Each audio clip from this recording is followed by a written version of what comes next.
aktivitas kita, ada baiknya kita mendengarkan kebenaran firman Tuhan. Kita bernyanyi satu lagu, Alkitab Buku Terindah.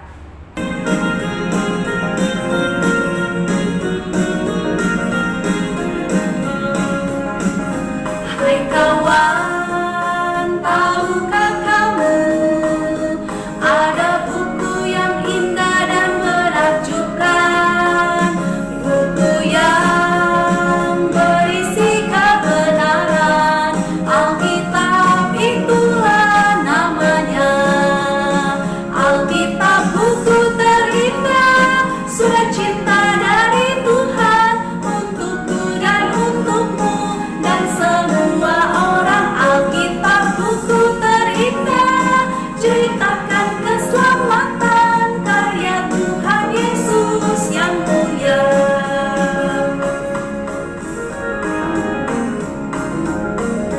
Hai kawan, tahukah kamu ada buku yang indah dan menakjubkan, buku yang berisi kebenaran.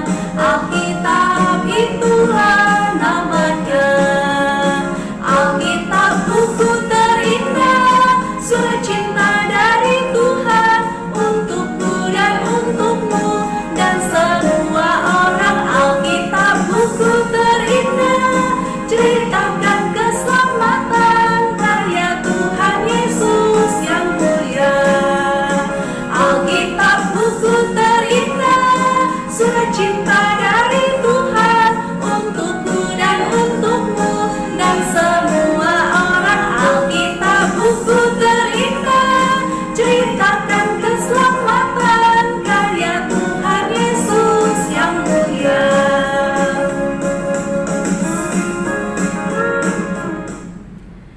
Baiklah anak-anak ibu, kita bersatu di dalam doa.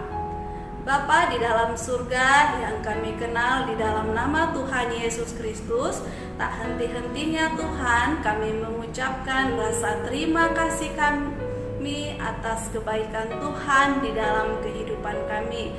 Tuhan, pada pagi hari ini sebelum kami memulai aktivitas kami mau mendengarkan kebenaran firman Tuhan. Oleh sebab itu kami memohon tuntunan Tuhan atas kami supaya kami dapat memahami setiap kebenaran firman Tuhan yang akan kami dengar. Terima kasih Tuhan, di dalam nama Tuhan Yesus Kristus kami berdoa dan mengucap syukur. Amin. Shalom, selamat pagi semuanya anak-anak ibu. Firman Tuhan hari ini terambil dari kitab 1 Raja-Raja 4 ayat yang pertama sampai yang ke-34. Namun ibu akan membacakannya untuk kita semua di ayat yang ke-29 sampai yang ke-34. Dan anak-anak ibu boleh mengikutinya dari rumah ya. Dan Allah memberikan kepada Salomo hikmat dan pengertian yang amat besar, serta akal yang luas seperti dataran pasir di tepi laut, sehingga hikmat Salomo melebihi hikmat segala Bani Timur, dan melebihi segala hikmat orang Mesir. Ia lebih bijaksana daripada semua orang, daripada Etan, orang Ezrali itu, dan daripada Heman, Kalkol, dan Darda, anak-anak Mahol. Sebab itu ia mendapat nama di antara segala bangsa sekelilingnya. Ia mengubah 3.000 amsal dan nyanyiannya ada 1.005. Ia bersajak tentang pohon-pohonan, dari pohon aras yang di gunung Libanon sampai kepada hisop yang tumbuh pada dinding batu. Ia berbicara juga tentang hewan dan tentang burung-burung dan tentang binatang melata dan tentang ikan-ikan. Maka datanglah orang dari segala bangsa mendengarkan hikmat Salomo, dan ia menerima upeti dari semua raja-raja di bumi yang telah mendengar tentang hikmatnya itu. Anak-anak ibu, tema firman Tuhan pada pagi hari ini adalah berbagi hikmat. Nah, pada masa pemerintahan Raja Salomo, Israel mengalami zaman kejayaan. Raja membuat pemerintahan yang lebih teratur.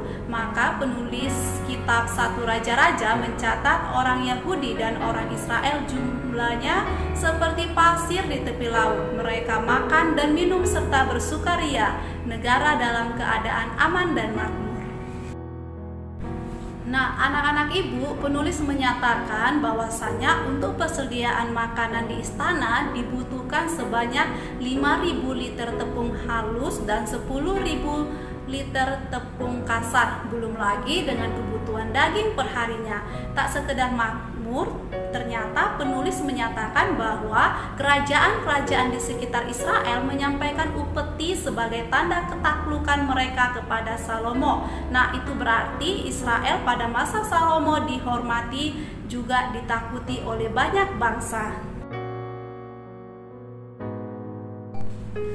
Dan Salomo memiliki 40.000 kandang kuda untuk kereta-kereta perangnya. Jika satu kereta ditarik 4 ekor kuda, maka Israel mempunyai 10.000 kereta kuda. Bandingkanlah itu dengan Indonesia yang memiliki 315 buah tank pada 2019.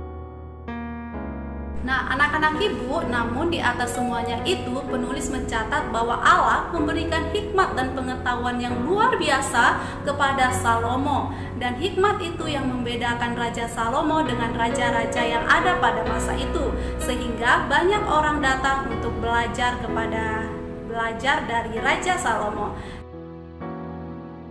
Nah, anak-anak ibu, apa yang dapat kita pelajari dari nats firman Tuhan hari ini? Yang pertama, betapapun tinggi prestasi manusia, semuanya itu hanyalah anugerah Tuhan. Persoalannya memang ada yang mengakui, namun ada pula yang tidak. Allah menciptakan dan memperlengkapi manusia dengan akal budi, sehingga kita pun dipanggil untuk memuliakan Allah. Kedua, kita dipanggil pula untuk tidak menikmati kepandaian itu sendiri, namun mau membagikannya kepada orang lain. Hal yang perlu kita ketahui bahwasanya ketika kita berbagi ilmu, kita tidak akan pernah kehabisan ilmu itu sendiri. Berbagi membuat kita semakin pintar. Oleh karena itu, marilah kita berbagi ilmu agar dunia semakin dipenuhi dengan banyak orang yang berhikmat. Demikianlah kebenaran firman Tuhan yang boleh Ibu sampaikan. Semoga lewat kebenaran firman Tuhan ini kita semakin dan yakin lagi bahwasanya segala sesuatu yang kita miliki, termaksud kepintaran yang ada di dalam diri kita atau talenta yang ada di dalam diri kita, semuanya itu adalah karena anugerah dan kasih Allah di dalam kehidupan kita. Kita bersatu di dalam doa. Bapa di dalam surga, terima kasih Tuhan buat kebenaran firman Tuhan pada pagi hari ini yang boleh kami dengarkan. Ajar kami Tuhan, mampukan kami Tuhan untuk mensyukuri setiap talenta yang ada di dalam diri kami. Kami boleh mensyukuri berkat Tuhan atas hidup kami. Dan kiranya Tuhan yang memberkati dan menolong kami sehingga melalui anugerah Tuhan di dalam kehidupan kami, melalui talenta yang Tuhan anugerahkan kepada kami, kami bisa menolong sesama kami manusia. Terima kasih Tuhan Yesus, di dalam nama Tuhan Yesus Kristus kami berdoa dan mengucap syukur. Amin. Shalom, selamat pagi.